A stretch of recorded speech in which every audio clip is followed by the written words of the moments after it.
Hey, Blue Table fans!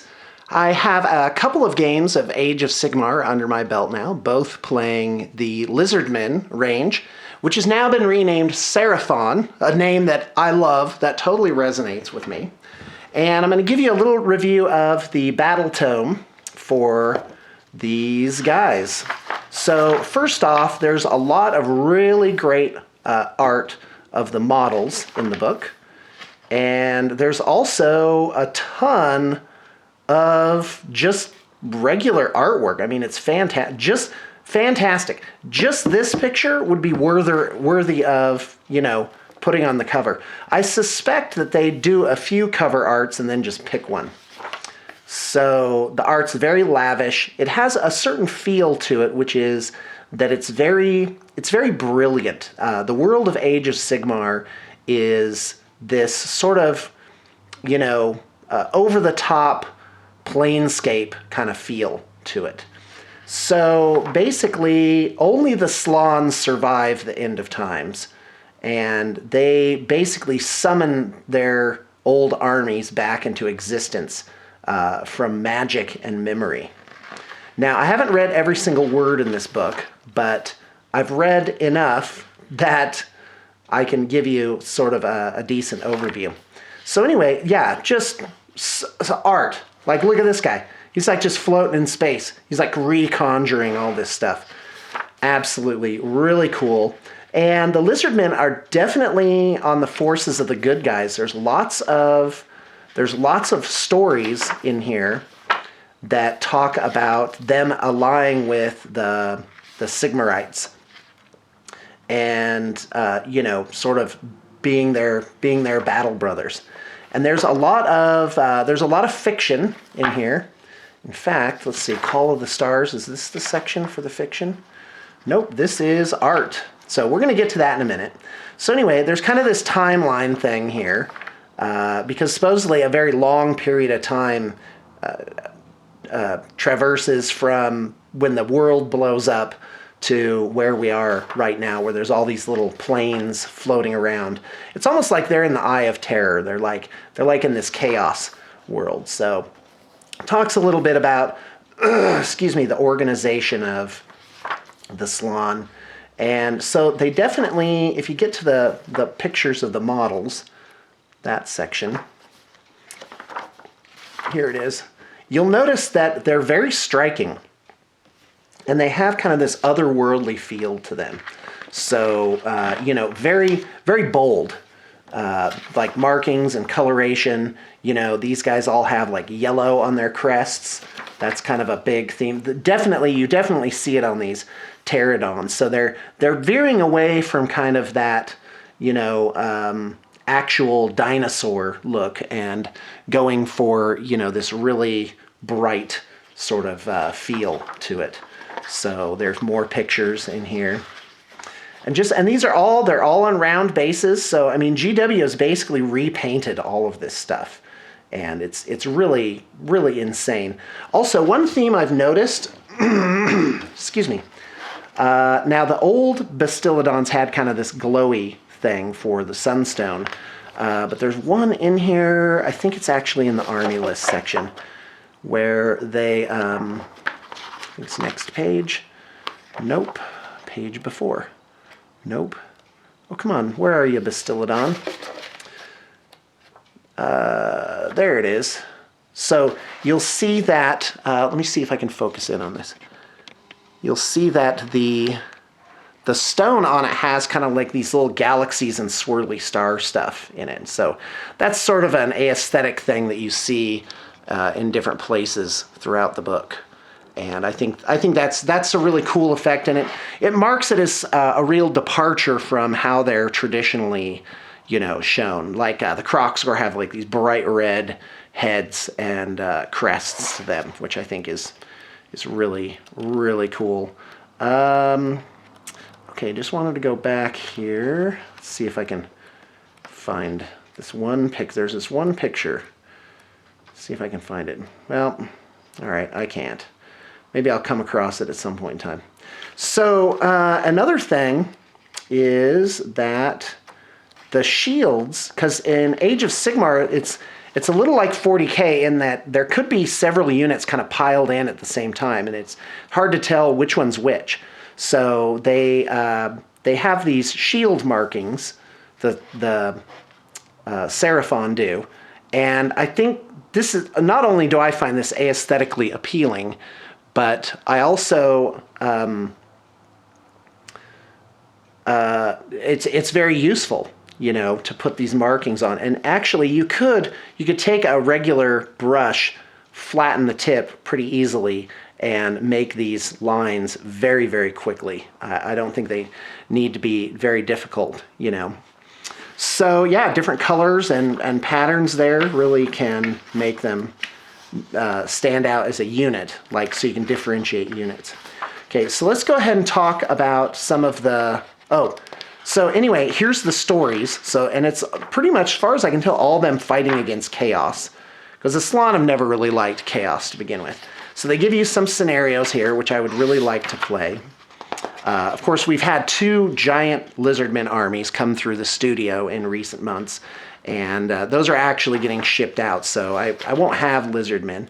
I guess Josh has a lizardmen army, so we'll see what he can do. So yeah, so it talks, you know, it gives some fiction, which is nice, and now the war scrolls. So I want to talk about playing lizardmen as an army. And I want to preface this by saying Games Workshop has made a very bold strategic choice to not have points values to stuff. And I believe that as this game gains traction, you're going to see very competitive agencies, tournament organizers probably, come out with possibly even points values for these guys. And they're going to be based on really the massive playtesting that happens through the common gamer, which I don't think can even be duplicated in, you know, in a studio environment like a Games Workshop studio.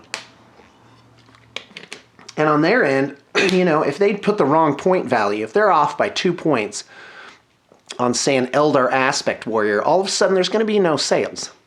And now sales and play can be based on what models you think are cool.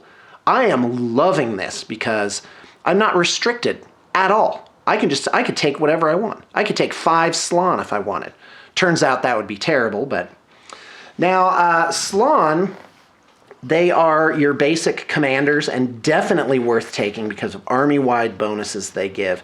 Plus, they can cast 3 spells a turn, which is huge in this game. Even a Lord of Change, traditionally the great masters of magic, only can do 2 spells. And I'm going to be doing a review of Tzeentch demons because I'm interested in them. It's from Lord Croak. So I'm just going to point out a few quick things here. When you're choosing an Age of Sigmar army, you definitely have to look for where is their synergy. And so the Saurus Oldblood on foot, this is a really great choice because he gives you, he boosts all the Saurus models within 5 inches of him, and they can re-roll wound rolls of 1. So that's an absolutely huge deal. That's within 5 inches. So he's got a great sort of synergy ability. And so he also has Paragon of Order, which allows him to basically make his troops reform. So this is a very powerful choice. Now you notice throughout the entire thing, with the exception of the Slann, these guys have summoned themselves. Slann wizards know the Summon Old Blood spell, and that same ability is duplicated through the whole thing. Now I thought that meant the Slann could basically pull any model that he wanted from the entire list. But what I've heard, and granted this is only on Facebook, but it really makes sense, is this ability doesn't happen unless this guy's actually on the table. So effectively, if you have a Slann and this guy, the Slann can summon more of him. So you have to really choose your army pretty carefully, especially if you only have like 5 choices. I have a feeling that the typical game will be 10 War Scrolls. So anyway, The Saurus Sunblood, which is the old Gore Rock model. Oh, and again, you'll see on his, let's see if I can let you see it. Look on his mace, you'll see that little galaxy swirling thing. So it's like this dark purple background with the galaxies. So anyway, all right, let's power on through this. So Old Blood on Carnosaur. So the question is, why wouldn't you take this giant, if you're limited, just one War Scroll is like 1. So each guy is 1 point, or each unit is 1 point, like 1 War Scroll. Why would you take him? You know, why would you take this guy and not this giant guy on a Carnosaur? Well, there you go. It's basic ideas of fairness, and also, you know, there's going to be other mechanics involved when you come down to organized play. So anyway, but this guy, he doesn't really have any sort of, you know, he's just a killing machine. He doesn't synergize. Now these two synergize very well. I'm a huge fan of the Saurus Guard. They're tough as nails. They have huge amounts of attacks. The Eternity Warden, he boosts these guys, as we saw in our game. He gives them another attack, additional attack. And they already have 2. So that's fantastic. Also, the Eternity Warden can divert wounds from your Slon onto himself. So he's sort of like a double synergy guy, and I gotta tell you, I love him. And he's summoned on a 5. You roll 2d6. If you have 5 or higher, the Slon can summon another one of these. And the summoning ability is so powerful. But that makes unbinding that much more powerful. Like, you have got to unbind your opponent's stuff. You've got to figure out a way to do that. Quite frankly, based on kind of what Drew had in his Cahorn army, I just think he would just get spanked by the Lizardmen every single time unless he figured out a way to deal with that. And something tells me Cahorn's got something to take care of that. Oh my gosh. Take care of unbinding. So anyway, the Saurus Guard also get a bonus from a Slon being nearby. So a Slon, an Eternity Warden, and Saurus Guard, which by the way is the old Temple Guard, is a great combination. Saurus Scar Veteran on Carnosaur. Well, what was this guy back here?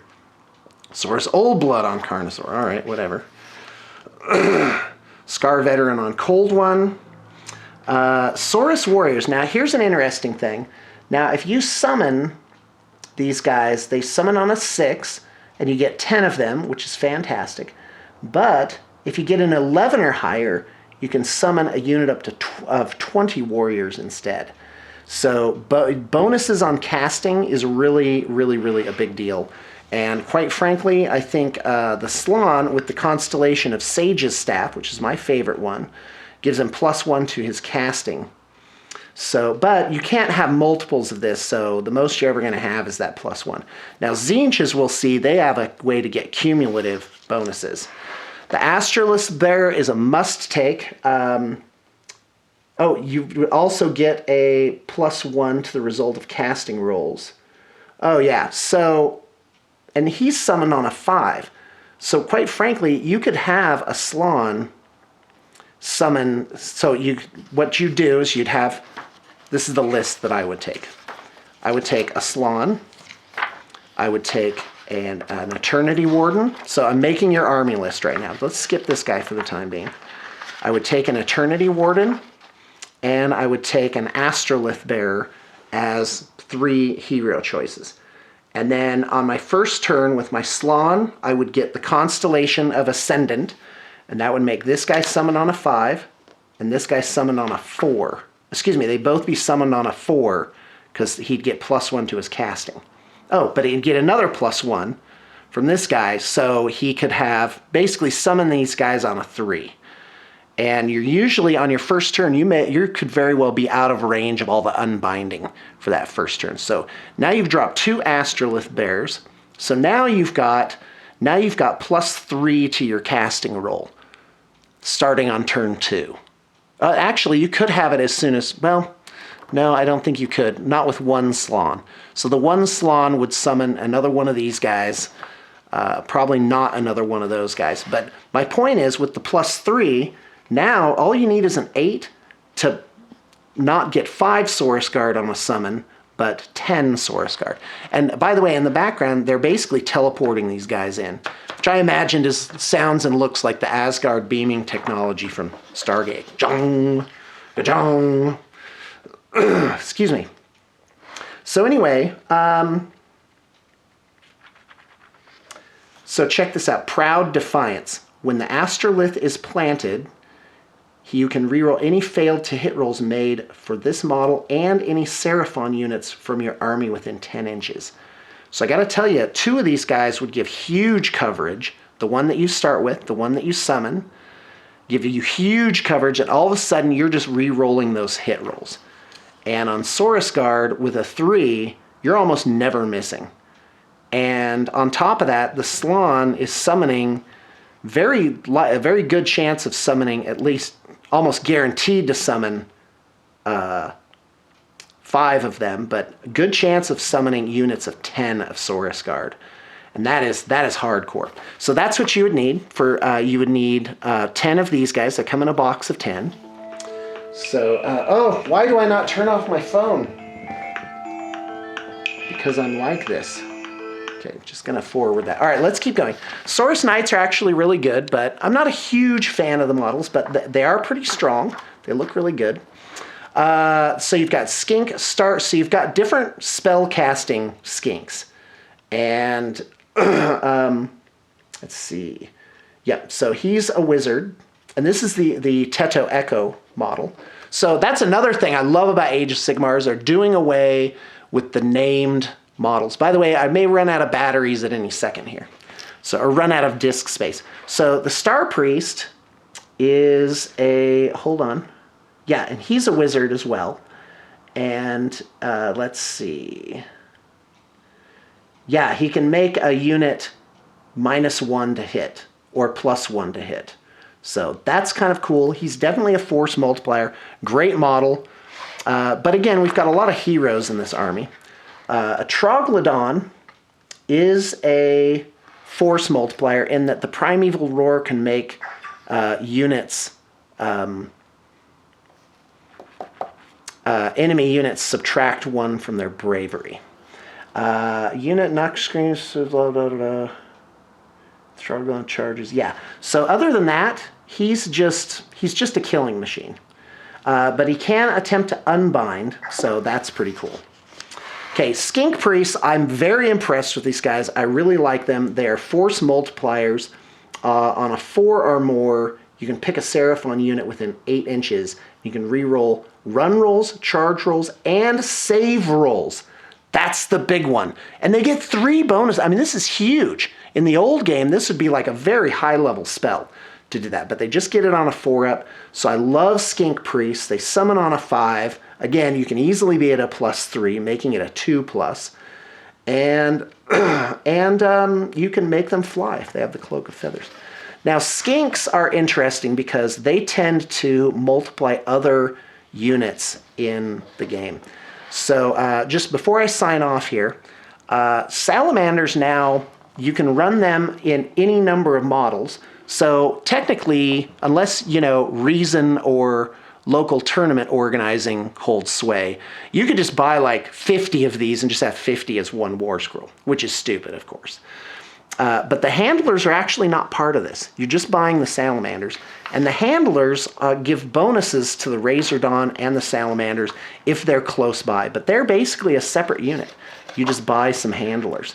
And again, all of these have summoning on them, so Slon can summon them. And I think, yes, only Slon can summon.